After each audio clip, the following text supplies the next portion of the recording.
j'espère que vous allez bien. Aujourd'hui on se retrouve pour une nouvelle vidéo un petit peu différente de d'habitude puisque on ne va pas être dans un vlog, mais on va parler d'un sujet que je trouve important. La dernière fois je me suis un petit peu énervée en story, si je puis dire ça comme ça. Si je fais cette vidéo c'est à cause de ces deux captures d'écran là, mais qui était relié à également un autre message que je n'ai malheureusement pas pu capturer parce que je n'y ai pas pensé sur le coup et la personne m'a bloqué. Donc voilà. Depuis que j'ai commencé le sport il y a 8 ans, j'ai reçu énormément de messages controversés. Que ce soit au tout début parce que j'étais trop musclée, trop sèche, donc pas féminine. Ensuite pendant que j'étais enceinte parce que je suis enceinte, je peux pas faire sport parce que égal danger, je suis indigne d'être une mère parce que j'ai envie de le tuer. Et après ma grossesse parce que oh mon dieu, elle a repris ton corps d'avant, donc franchement c'est pas bien vu. Mais en même temps si je l'avais pas fait, on m'aurait critiqué en mode oh là là celle-là elle fait du sport depuis autant d'années, elle est pas capable de retrouver sa shape, c'est qu'elle fout rien. Bref, vous voyez un peu le mood de la vidéo. Pour remettre un peu dans le contexte, ces commentaires, je les ai reçus suite à une vidéo évolution de mon postpartum jusqu'à maintenant, sachant que mon fils a donc 3 ans. Donc je parle de mon après-grossesse jusqu'à maintenant, sachant que les personnes qui ont commenté ne doivent absolument pas me connaître, donc ne savent pas que je faisais du sport avant, pendant, après, n'est-ce pas? Sachant que forcément, tu ne reprends pas directement après que tu es accouché. Moi j'ai repris 3 mois après, j'ai attendu de faire ma rééducation du périnée, ma rééducation abdominale puisque j'ai eu un diastasis. Et donc pendant ma reprise, j'ai eu Jojo avec moi pendant les 15 premiers mois. Pas de nounou, pas de crèche, pas tout ça. Juste l'aide de ma maman de temps en temps, de ma meilleure amie de temps en temps également. Je suis maman solo, j'ai pas le géniteur de mon fils avec moi, ça fait 3 ans que je l'élève toute seule, que je suis en auto-entreprise, maman célibataire, aux yeux de la loi puisque je suis avec mon copain depuis plusieurs mois, mais on n'est pas mariés, on vit pas sous le même toit, on ne partage pas les dépenses, voilà.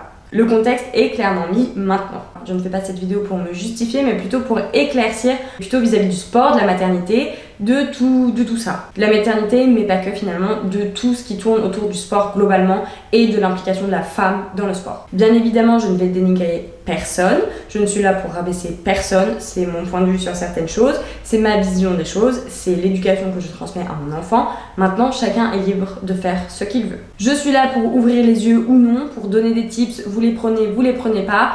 Moi, je fais cette vidéo dans tous les cas. J'en viens à parler de tout ça parce que je me rends compte au fil des ans que la femme, elle est critiquée dans n'importe quel domaine que ce soit.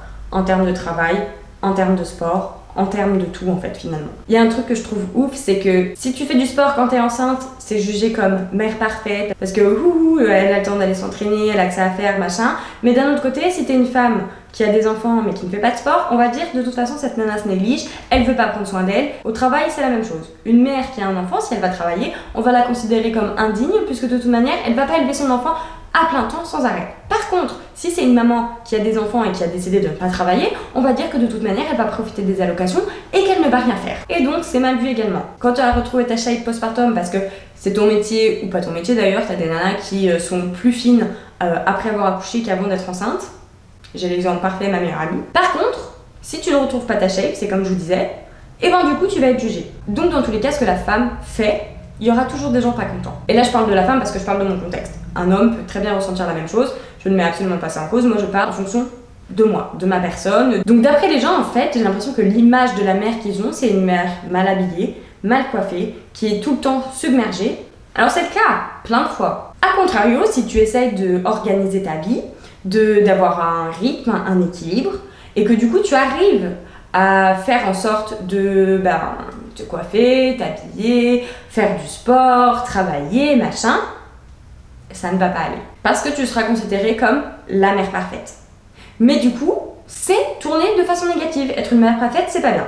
Et donc maintenant, je vais parler surtout niveau sport. Donc du coup, si je reprends les commentaires que j'ai reçus en début de la vidéo, là, que je vous ai montré, on me reproche, au bout de 3 ans, d'avoir retrouvé ma shape. Et donc on me dit, encore une mère parfaite, tout ça parce que j'ai retrouvé mon corps d'avant grossesse, ou tout simplement que j'ai un corps en forme après avoir eu un enfant. Sachant quand même qu'il a 3 ans. C'est mon métier, c'est ma vie, c'est ma passion. Au bout de 3 ans, si j'ai pas retrouvé ma shape,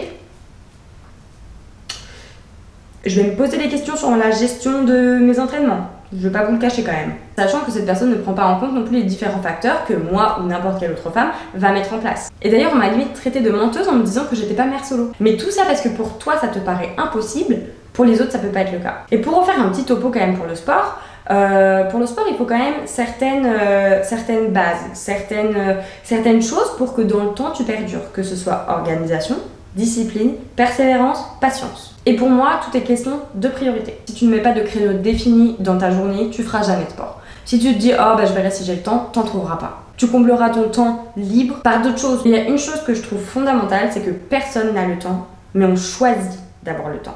Et comme je le disais en story d'ailleurs, personne ne vous demande, ou personne ne me demande de m'entraîner 5 ou 6 fois par semaine, le tout sur 2 heures ou 3 heures de séance. Donc du coup, sur ta semaine, tu vas pas me dire que tu peux pas trouver 2 sessions de 15-20 minutes. Et à côté, tu peux très bien faire de la marche, aller au travail en vélo, prendre l'escalier au lieu de prendre l'ascenseur, et j'en passe. Et ce qu'on appelle du coup le NEAT. NEAT qui du coup brise ta sédentarité. Genre, je vais vous prendre un exemple tout con, à la salle, pendant mes temps de repos, c'est rare que je reste assise. Pendant mes temps de repos, je marche, et encore, et encore. Je peux vous dire que quand j'ai 5 minutes de temps de repos entre 2 séries, je marche pendant les 5 minutes.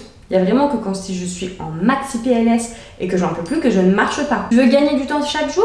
Pas de souci. Tu prends un jour dans la semaine où tu vas faire tes repas en avance. Du coup, qu'est-ce qui va se passer? Ben, tous les soirs déjà, ou tous les midis, tu n'auras pas à te faire à manger. Donc c'est déjà 2 heures par jour que tu peux libérer. 2 heures que tu vas passer à faire quoi du coup? Si tu fais 15 minutes d'entraînement sur 2 jours dans la semaine, t'as pas le temps? Il y a d'ailleurs une remarque d'une de mes abonnées qui m'a fait très rire et qui m'a dit il y a des gens qui ne passeraient pas 15 minutes à s'entraîner. Par contre, passer 15 minutes le cul à l'air sur le WC en scrollant sur le téléphone, il n'y a pas de problème.